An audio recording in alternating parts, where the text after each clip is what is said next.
At 19 she was married off, still innocent, to a poor farmer with 2 small children. What he did on their wedding shocked everyone. The rain had stopped, but the sky was still bruised from the storm. Inside a one-room cabin on the edge of town, Ella Clayton sat on a wooden chest, clutching the hem of her faded blue dress. The faint hiss of the oil lamp was the only sound besides her mother's pacing boots. The air smelled of soap, damp wood and something else, fear. Her mother stopped at last, arms folded tight against her apron. "You'll be better off, Ella," she said, her tone more tired than cruel. "He's a decent man. Lost his wife. Got 2 little ones need tending." Ella looked up. "But Mama, I don't even know him." "You don't need to," her mother snapped. "What you need is a roof. A name. And not to starve like the rest of us." Her hands trembled in her lap. She'd never been kissed, never known a man, never even left the county. And yet tomorrow she'd be someone's wife, a stranger's wife. Her eyes drifted to the window. Beyond the thin glass, lightning forked across the distant hills, illuminating the wagon outside, old, creaking and waiting. By the time dawn came, the world had turned cold and gray. The wagon rattled down the muddy road, carrying Ella away from everything she'd ever known. The preacher sat beside her, hat in his lap, murmuring softly over a Bible. "God always provides," he said, though his eyes didn't quite meet hers. Ella nodded faintly, staring out at the endless prairie, gold fields turned to brown by drought, wind whispering through bare fences. Her heart felt like it had been left behind on the kitchen floor of her mother's cabin. After hours of silence, the preacher cleared his throat.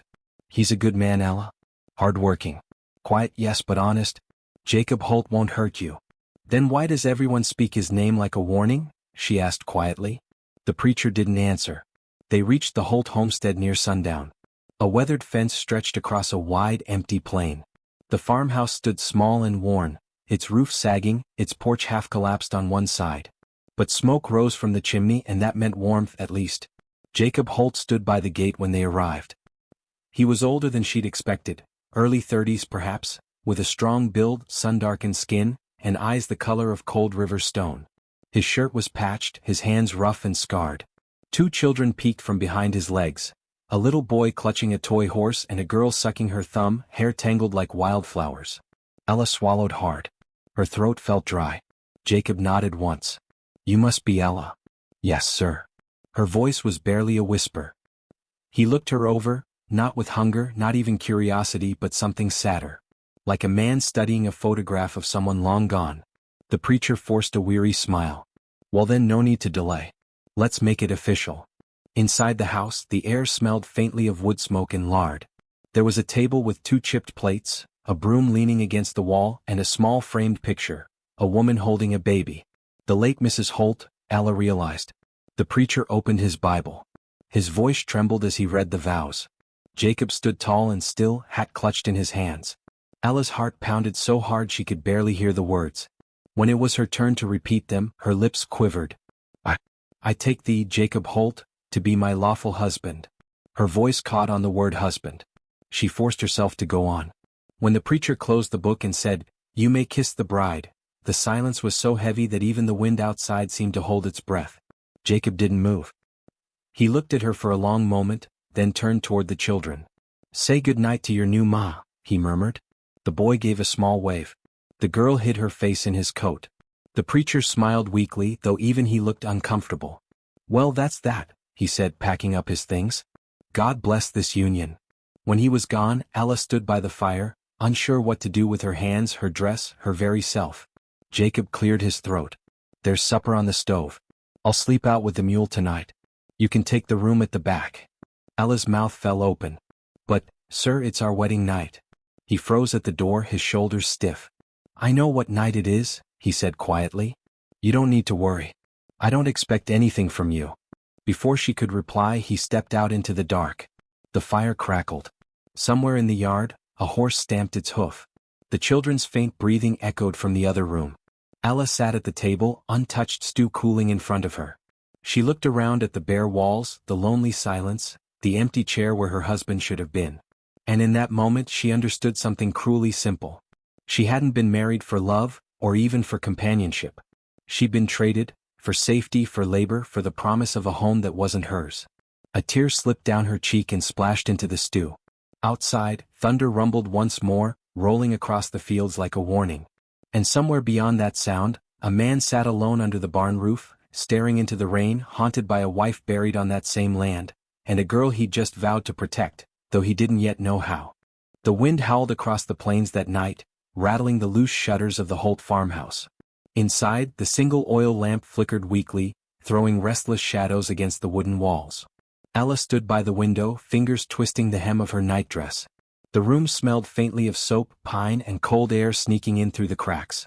She had expected something, anything, to mark her wedding night. A soft word, a prayer, a touch. But downstairs, she'd heard Jacob lay out a bedroll on the floorboards by the door. Her chest ached with confusion and shame. She turned when she heard the quiet creak of the door. Jacob entered, carrying a small stack of folded blankets and a lantern. He didn't look at her, only at the wooden floor. "I brought an extra quilt," he said simply, his voice rough from years of shouting over wind and work. "Gets cold at night up here." Ella swallowed hard. You don't have to sleep there. There's space in the bed." His gaze flicked up then, sharp and unreadable. "I'll be fine." She hesitated. "But I thought." He cut her off gently, not unkindly. "You thought wrong. You're young, Ella. Too young for a man like me." The words struck her harder than she expected. She turned away, blinking fast. "Then why marry me?" Jacob sighed, rubbing a calloused hand over his jaw. "Because the preacher said my children needed a mother. And your mama needed help keeping a roof over her head. Sometimes, that's all it takes for a deal to be made." She felt the words sink into her chest like stones. A deal. Not love. Not even care, just survival. He spread his blanket near the door, facing away from her. The boards creaked beneath his weight. The lamplight softened, painting his broad shoulders in gold and shadow. He looked strong but tired, like a man who'd been carrying too much for too long. "Get some sleep," he murmured. Ella lay down on the edge of the bed, pulling the quilt to her chin. Her heart raced in the dark. She could hear the faint sound of Jacob's breathing, steady, distant. The children stirred once in the next room. The silence between them felt heavier than thunder. Outside, the storm began again. Rain beat against the window pane and wind moaned through the trees. Ella turned her face into the pillow and let the tears come. She cried quietly, hoping he wouldn't hear. But Jacob did. His eyes were open, staring into the darkness. He didn't move, didn't speak, just listened to the sound of her heartbreak until it broke something inside him too. When dawn came, the light was pale and cold. The rain had stopped, leaving the yard glittering with puddles. Ella woke alone. The space where Jacob had slept was empty, though the blanket was still warm. On the table near the bed lay a folded note written in neat, careful handwriting. "Breakfast is in the pot. Feed the children first." She stared at the words for a long time, her lip trembling. Downstairs, the smell of corn porridge drifted from the stove. She ladled some into 3 bowls, just as the children patted in, Tommy rubbing his eyes, little Clara clutching a rag doll. "Good mornin', Ma," Clara mumbled shyly. The word Ma hit Ella like sunlight breaking through clouds. It was awkward and sweet and fragile. "Good morning, sweetheart," she said softly. "Come sit." She helped them eat, coaxing tiny smiles between bites. Jacob came in halfway through, mud on his boots, hair damp from early chores. "Morning," he said, eyes flicking over her quickly, like he wasn't sure if he was allowed to look too long. "Morning," she replied. He set a bucket of milk on the counter, turned toward the children, and ruffled Tommy's hair. "Behave for your ma." The boy grinned. Clara giggled. Jacob didn't look at Ella again. He took his hat from the peg and stepped outside into the rising sun. Through the window, she watched him walk toward the barn, his figure framed by the endless golden fields. He didn't know that behind him, his new bride stood clutching his note, reading the words again and again, because they were the first thing he'd ever written to her, and in them, hidden between the lines, she felt something small but real, a trace of care. Not love yet. Not warmth. But maybe, the beginning of it. That night, Ella found herself looking at the door before she blew out the lamp, half hoping, half dreading that he might come back in. He didn't. But she slept easier than before. Because for the first time since the wedding, she no longer felt like a stranger in that house. Just a quiet heartbeat away from being part of something. Something still wounded, still distant, but alive. Morning light spilled across the plains, soft and golden, washing the Holt farmhouse in warmth. Inside, the air smelled faintly of oats and sun-dried linen. The children were already stirring when Ella came down the stairs in her plain gray dress, her hair tied with a blue ribbon. She hesitated at the bottom step, watching them. Tommy, 6 years old, was sitting at the table, chin propped in his hands, his dark hair sticking up in every direction. His little sister Clara, barely 4, was humming to herself as she dragged her rag doll across the floorboards. Jacob was gone again. The faint clink of his tools had echoed outside before dawn, same as always. Ella took a slow breath. The house was quiet, too quiet except for Clara's small tune. "Good morning," she said softly. Tommy didn't answer. He just looked at her from beneath his lashes, eyes full of suspicion too old for his years. Clara stopped humming. "Are you really our ma?" The question came out with such honesty that it made Ella's heart twist. She knelt beside her. "I'm your ma now, yes," she said gently. "But I know I'm not the one you remember." Clara tilted her head. "You don't look like her." "I reckon not." For a moment, silence. Then Tommy muttered under his breath, "She used to sing at night. Pa doesn't sing anymore." Ella swallowed. "Maybe you can teach me the song she sang." Tommy didn't reply, but Clara's little face brightened. "I remember," she said, twirling her doll. "It went like." And then, shyly, she began to hum again. The tune was broken, uncertain, but achingly sweet. Ella listened, her eyes glistening. That night, when the children were asleep, she hummed it to herself, sitting by the window. A song of loss and love that wasn't hers. Not yet. The next few days were hard. Tommy refused to eat her cooking. Clara cried for her old blanket.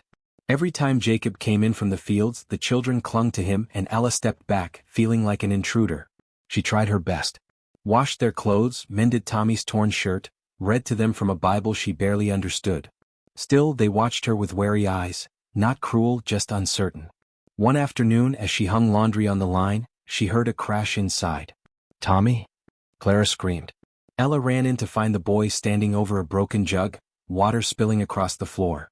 His face went pale as she entered. "I'm sorry," he blurted. "I didn't mean, Paul be mad." Ella knelt quickly beside him. Hey, no one's mad. We'll clean it together, all right?" He stared at her, surprised. "You ain't gonna tell him?" She smiled softly. "No. Some things don't need telling." Together they wiped up the spill. When they were done, Tommy hesitated, then for the first time handed her a small, smooth pebble from his pocket. "Pa says this is lucky," he murmured. "You can keep it." Her throat tightened. "Thank you, Tommy." It was a tiny gesture. But to Ella, it felt like the world shifting, like a door opening just a crack. Days passed into weeks. Jacob still left before sunrise and returned after sunset, speaking little, keeping to himself. Ella often watched him from the window, his silhouette bending over the plow, shoulders hunched against the wind. One evening, she carried a plate of bread and stew outside, meaning to leave it by the barn for him. She froze when she saw him kneeling in the dirt, holding Clara in his arms. The little girl was laughing, that pure, bubbling laugh that filled the yard. Jacob was smiling too, though it was faint, almost painful, as if joy had become something unfamiliar. For a moment, time stopped. Then Clara noticed Ella standing there and called, "Pa, look! Ma's here." Jacob's smile faded. He gently set the child down, stood and tipped his hat. "Evenin'," he said quietly. "Evenin'," she replied, her voice barely audible. He looked at the plate in her hands. "You didn't have to bring that." "I wanted to." He hesitated, then took it. Their fingers brushed for half a second. The contact startled them both. "Thank you," he murmured. Ella nodded, retreating toward the house. She didn't see the way he watched her go, or how, when she was gone, he sat down on the step, staring at the bread in silence, as though unsure whether he deserved it. That night, after tucking the children into bed, Ella sat alone by the fire. The song Clara had hummed echoed in her mind again, that half-forgotten melody. She sang it softly to herself this time, voice trembling but pure. Outside, Jacob paused as he stepped onto the porch. He heard her through the open window, her gentle voice carrying the tune his late wife once sang. His hand gripped the railing until his knuckles turned white. Grief and something new, something dangerous, stirred in his chest. He turned his face away toward the dark fields. The stars were just coming out, and for the first time in 2 years he didn't feel entirely alone. The next morning, Ella woke to find a note on the table. "Took the plow north field. You did good with the little ones. Thank you, Jay." It wasn't much. But she smiled as she folded it neatly into her Bible. Because for the first time since her wedding she felt something inside her chest. A spark of belonging, faint and fragile, but real. And as she watched the children chase each other through the yard, their laughter bright in the morning sun, Ella whispered to herself, "Maybe I was meant to come here." The first frost of winter came early that year. The wind carried the scent of pine and smoke, and every morning, Ella could see her breath misting the air as she gathered logs for the fire. The days had fallen into rhythm, quiet, predictable, almost gentle. She rose before the sun, dressed the children, warmed milk on the stove, swept the floors and waited for Jacob's return each night. But though they shared the same roof, they might as well have been worlds apart.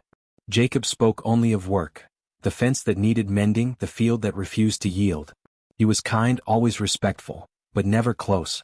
And when he looked at her, it wasn't really her he saw. It was the ghost of the woman who had come before. One evening, after the children were asleep, Ella sat by the fire, mending one of Tommy's shirts. The room was quiet, save for the soft crackle of burning wood. Jacob came in, brushing snow from his coat. He nodded in greeting and went to hang his hat, but she caught the weariness in his movements. "Long day?" she asked gently. He gave a low grunt of agreement. "Fence gave out by the west pasture again. Lost a heifer." She set down her needle. "You should rest. You've been running yourself ragged." He gave her a small, polite smile, the kind that never reached his eyes. "I'll manage." She wanted to ask him why he never talked to her, why every word seemed filtered through some invisible distance. But she didn't. She was still learning when silence was safer. Instead, she said quietly, "The children miss you when you're out late." That made him pause. His shoulders stiffened just slightly. "Do they?" "Yes," she said, her voice softening. "Clara waits up for you most nights.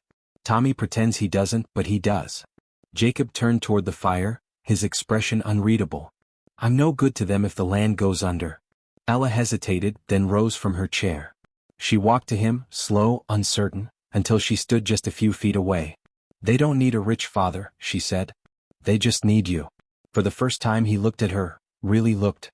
And for a flicker of a moment, the hard edge in his eyes melted. Then he turned away again. "Good night, Ella."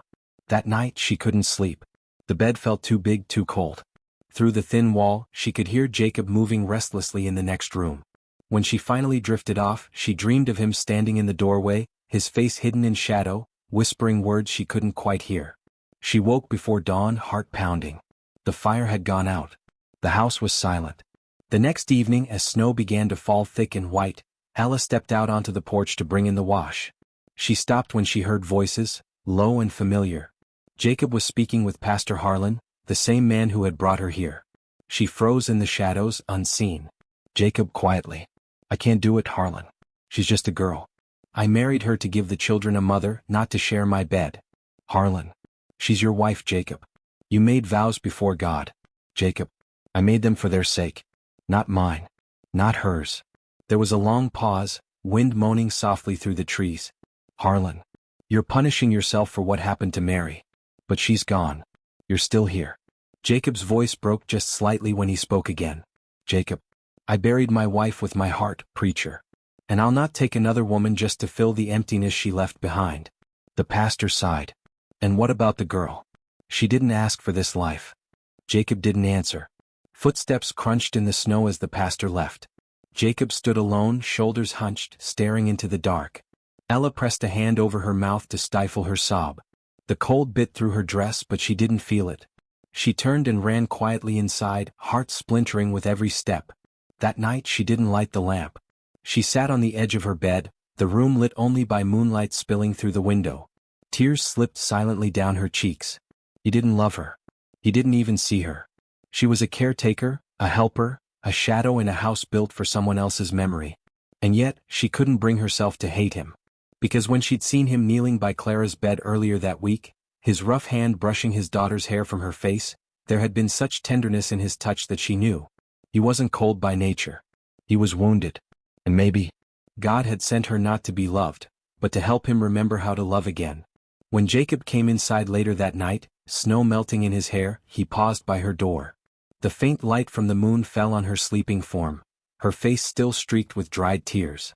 He hesitated, guilt flooding his chest. He wanted to say something, anything. But the words wouldn't come. Instead, he pulled the quilt higher around her shoulders and whispered, so softly it barely broke the silence. "I'm sorry." Then he turned and walked away, the sound of his boots fading into the night. In the stillness, Ella stirred. Though her eyes remained closed, a tear slipped free, not from pain this time but from a fragile, aching hope. Somewhere deep inside she felt something shifting in the air between them. Not love. Not yet. But maybe the start of forgiveness. Winter came hard that year. The sky hung low and gray, pressing down on the Holt farmhouse until it felt like the whole world had gone quiet. The wind scraped along the windows at night, howling like an old ghost that wouldn't leave.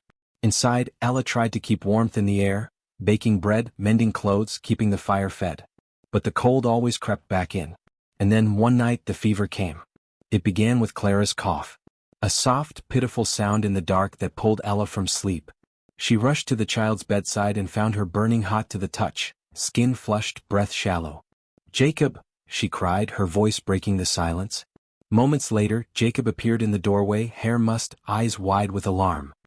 He pressed his hand to Clara's forehead, then to Tommy's, and swore under his breath. "Tommy's burnin' too." Panic rippled through the small room. Ella fetched cold water, damp cloths, anything she could find. Jacob moved quickly, his hands shaking as he stirred a pot over the fire, trying to brew willow bark tea. Hours passed. The fever refused to break. By dawn, both children were delirious, calling for their mother, the one who lay buried on the hill behind the barn. Ella knelt between their small beds, eyes raw from tears. "I'm here," she whispered over and over, voice trembling. "Mama's here, sweethearts. I'm right here." Jacob watched her, silent. He saw the exhaustion in her face, the tenderness in her touch, and something in him broke wide open. The next day he hitched the wagon and rode through the storm into town, desperate for medicine. The snow lashed his face, the wind tore at his coat. By the time he returned, his hands were bleeding and his lips blue from cold. Ella met him at the door, eyes wide with relief and fear. "Jacob, you're freezing." "Take it," he interrupted, thrusting a small packet into her hands. "Doctor said mix it with water." "I'll get more wood." "Please," she begged, touching his arm, "sit down before you fall." For once he didn't argue. He sank into a chair by the fire, chest heaving, shaking from the cold. Ella poured him tea with trembling hands. She could feel his warmth fading, his exhaustion taking over. Without thinking, she knelt in front of him and took his hands in hers, rough, cracked, cold as stone. Her small fingers rubbed life back into them. "You'll catch your death," she whispered. He met her eyes then, tired, grateful, raw. "You've been awake 2 nights straight, Ella. You're the one who'll fall." Her throat tightened. "They need us both." They sat there for a long time, the storm raging outside, the firelight flickering across their faces. For the first time since their wedding day, there was no wall between them. That night, Ella sang softly as she sponged the sweat from Clara's forehead, the same lullaby the girl had hummed weeks ago. Jacob stood in the doorway listening. Her voice filled the room, trembling but full of heart. He remembered that song. His late wife used to sing it too, though somehow in Ella's voice, it didn't sound like a memory. It sounded like healing. When Clara stirred, whispering for her mama, Ella leaned close. "Sleep, little one. Mama's here." Jacob turned away, his eyes glistening. The fever broke 3 days later. Tommy's breathing evened out. Clara's cheeks cooled. Ella fell asleep sitting up between their beds, her head drooping, exhaustion pulling her under. Jacob watched her from the doorway, unable to move. She looked so small there, hair loose, hands still resting on the blanket of the children she had fought for like they were her own. He walked quietly to her side, knelt down, and gently brushed a strand of hair from her face. "Thank you," he whispered, voice thick. Her eyes fluttered open. For a moment neither spoke. Then Jacob said softly, "You're stronger than I thought, Ella Holt." She blinked at the sound of her married name on his lips. "I just did what needed doing." He smiled faintly. "That's what makes you strong." The words hung between them, simple, quiet, but full of something unspoken. He took her hand, rough palm against soft fingers, and held it there for a moment. Not as a duty. Not as gratitude. As a man who, for the first time in years, felt the stirrings of life in his heart again. When morning came, the sun broke through the clouds, warm and gold, flooding the frost-bitten fields. The children's laughter filled the house, weak but joyful. Clara tugged at Ella's sleeve, begging to go outside. "Maybe later," Ella said, smiling, tears of relief still glinting in her eyes. Jacob leaned in the doorway watching them. He looked at Ella differently now, not with guarded sorrow but with quiet wonder. He'd married her out of duty. But somewhere between her sleepless nights and soft songs, duty had turned into gratitude, and gratitude was turning into something far deeper. That night, as the fire crackled low, Jacob lingered by the table. "You saved them," he said quietly. Ella shook her head. "We saved them." He gave a small, almost shy smile. "Then maybe we can save each other too." Her breath caught, a soft, fragile sound in the quiet house. She didn't answer, but her eyes said enough. For the first time, Jacob didn't leave to sleep by the door. He sat near her by the fire until dawn, talking about small things, the harvest, the land, the children, until the first light touched the horizon. And when she laughed, he realized he hadn't heard that kind of sound, in years. The snow melted slowly that spring. Icicles dropped from the eaves one by one, and the fields, long dead and white, began to breathe again, small buds pushing through thawing earth. Life returned to the Holt farm. But something had shifted inside the house long before the weather changed. Jacob and Ella now worked side by side, plowing, feeding, mending. Their words came easier, their silences softer. He would sometimes catch her humming as she swept, and every time the sound tugged at something deep in his chest. The man who once moved like a shadow now found himself lingering in doorways just to watch her smile. But Ella, though tender in spirit, still carried uncertainty, a quiet ache that never left her. She was 19, married to a man twice her age, bound by a vow made out of pity, not love. She didn't dare hope for more. Until that evening. The day had been long, the air thick with the scent of turned soil and spring rain. After supper, Jacob went to the barn to repair a broken wheel. The children had fallen asleep early, curled up together beneath a quilt. Ella lingered by the fire, mending one of Jacob's shirts. The fabric was worn, the seams rough, yet she found herself tracing them gently, almost reverently. Then she heard it, a low groan from outside. Without thinking, she dropped the shirt and ran into the yard. The wind had picked up, carrying flecks of rain. "Jacob?" she called. She found him on the ground beside the wagon, clutching his side, his face pale. "Jacob, what happened?" He tried to wave her off. "Just slipped, Will caught my ribs." But when he moved, pain shot through him. He gritted his teeth, unable to rise. Without hesitation, Ella knelt and put his arm around her shoulders. "Come on. Lean on me." "Ella, no, you'll hurt yourself." "I said lean," she snapped softly. Something in her tone, firm, fearless, left no room for argument. He obeyed. Step by step they made it to the house. Rain fell harder now, drumming on the roof as she guided him inside and sat him down by the fire. His shirt was soaked through with mud and blood. She hesitated for only a second before unbuttoning it, her hands trembling. Jacob caught her wrist. "You don't have to." "I do," she whispered, eyes steady. "You've done enough alone." The firelight flickered as she cleaned his wound, shallow but painful. Her fingers were gentle, careful. He watched her face, so young, so full of determination, and felt something inside him give way. When she was done, she wrapped the bandage tight, her head bowed close to his chest. "Thank you," he murmured. She looked up, startled by the softness in his voice. "You do the same for me." He smiled faintly. "You don't know that." "Yes, I do." Their eyes locked, and in that moment the air between them shifted. Not husband and wife by obligation. Not caretaker and man. But two souls, raw and exposed, finally seeing each other. Jacob reached out, slow as dawn, and brushed a damp lock of hair from her forehead. His hand lingered there, tracing the curve of her cheek. "You shouldn't have to live this way," he said quietly. "Working yourself thin for a man who gave you nothing but his name." Tears glimmered in her eyes. "You gave me a home. The children. A place to belong." He swallowed hard. "Ella, I thought I was doing you a kindness when I married you. But I see now, I was only trying to fill an emptiness I didn't understand." Her breath hitched. "And now?" He hesitated, searching her face. "Now that emptiness isn't there anymore." The words hung in the air, trembling with truth. He leaned forward slightly, close enough that she could feel his breath against her temple, but he didn't touch her further. His restraint was as powerful as any embrace. Then, to her utter shock, he whispered, "Ella, you don't owe me anything. If ever you wish to go back home, or start a life of your own, you have my blessing. You're free." The words pierced her deeper than any promise. "Free?" she echoed, barely able to speak. "After everything?" He nodded slowly, eyes dark with something like pain.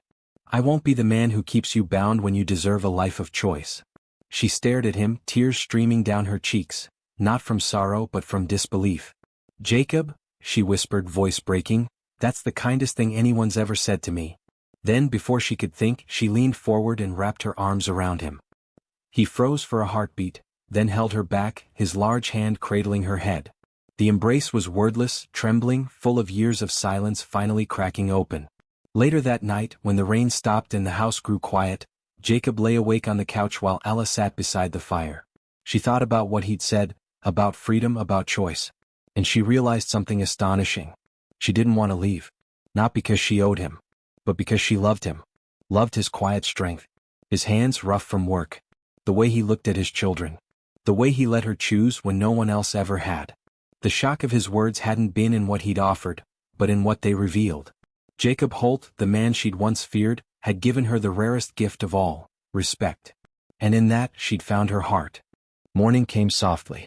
The storm had passed, leaving the air clean and new. Sunlight poured through the kitchen window, turning the dust motes to gold. Ella stood by the stove, her hands wrapped around a cup of tea, staring out at the glistening fields. Jacob's words from the night before still echoed in her mind, "You're free." Free. The word should have lifted her, but instead, it left her trembling. For the first time she had to ask herself what she truly wanted. Not what her parents had chosen, not what duty required, but what her own heart whispered in the quiet. Behind her she heard footsteps. Jacob appeared in the doorway, his ribs still wrapped, his movements careful. "You should be resting," she said softly. He gave a tired smile. "Can't sit still when there's work to be done. You've done enough." "So have you." They shared a long, gentle silence, the kind that didn't need filling. Finally he cleared his throat. "The wagon's mended. When you're ready I can take you back to your folks' place. Or into town if you'd rather start somewhere new." Ella turned slowly, her voice barely above a whisper. "You really mean to send me away?" He met her gaze, his eyes steady but sad. "I meant what I said. You didn't choose this life. You deserve the chance to choose one that's yours." She looked down, her fingers tightening around the cup. "You think I haven't chosen?" Jacob frowned slightly. "Ella? I did choose," she said, lifting her head. "Every morning I stayed. Every night I sang your children to sleep. Every time I prayed you'd come in from the field safe. I've been choosing this life, Jacob, choosing you." The words struck him silent. He stood there, stunned, watching as tears welled in her eyes, but her voice stayed firm. "I may not be the wife you dreamed of," she continued, "and I don't know what love is supposed to look like in stories or songs. But I know what it feels like to find peace after pain. And I found that here." She took a step closer. The firelight caught her face, no longer the timid girl from their wedding night, but a woman with quiet strength in her eyes. "Jacob Holt," she whispered, "if you're asking what I choose." She placed her hand on his chest, right over his heart. "I choose home. I choose you." For the first time in years, Jacob couldn't speak. He just stood there, feeling the warmth of her touch, the words echoing through him like a prayer answered too late and yet right on time. When he finally found his voice, it came out rough and low. "Ella, I don't deserve you." She smiled through her tears. "Then we're even. I don't deserve you either." And then, without ceremony, without hesitation, he reached for her. His hand cupped her cheek, his thumb brushed away her tears, and he kissed her. It wasn't the kind of kiss born of passion or hunger. It was a quiet, reverent thing, full of gratitude, of awe, of all the words they'd never said. Outside, the world seemed to hold its breath. The wind moved softly through the trees, the children stirred upstairs, and life, fragile and beautiful, began again. Weeks passed. The land grew green again. Clara and Tommy followed Ella through the garden as she planted seeds, their laughter mixing with birdsong. Jacob watched from the fence, his chest full and light at once. Every so often she'd glance up at him, and that smile, small and knowing, would cross her face. It was a simple life, yes, but no longer lonely, no longer half-lived. One evening, months later, the family gathered by the porch as the sun set over the fields. The light turned everything gold, the barn, the grass, even the small wooden cross on the hill where his late wife rested. Jacob looked toward it for a long moment, his hand unconsciously reaching for Ella's. "I hope she knows," he said quietly, "that you brought the light back." Ella squeezed his hand gently. "She knows. The children do too." He turned to her, eyes soft. "You still feel trapped here?" She smiled faintly. "Jacob Holt, I've never felt more free in my life." The camera of life would pull back then, over the fields, over the small farmhouse glowing in the dusk. A man once broken. A girl once lost. And two children laughing between them, chasing fireflies as twilight wrapped the land in peace. It wasn't the story anyone had expected, but it was the one their hearts had written, quietly, faithfully, and forever.